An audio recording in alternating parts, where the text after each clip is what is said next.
Let us apply the principle given by John Lee Rond d'Alembert. Consider a block of mass 40 kg acted upon by a force P, which acts at an angle theta 30 degree with horizontal. Due to this force, block is moving with acceleration of 2 meter per second square. Given that the coefficient of friction mu k equals 0.3, find force P.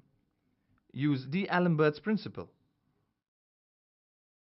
We will consider the motion of block in a system.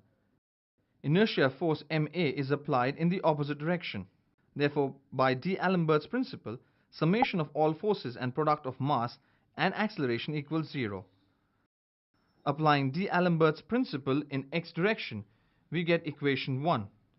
Now applying d'Alembert's principle in y direction, we get equation 2. Solving equation 1 and 2 simultaneously, we get the value of force P.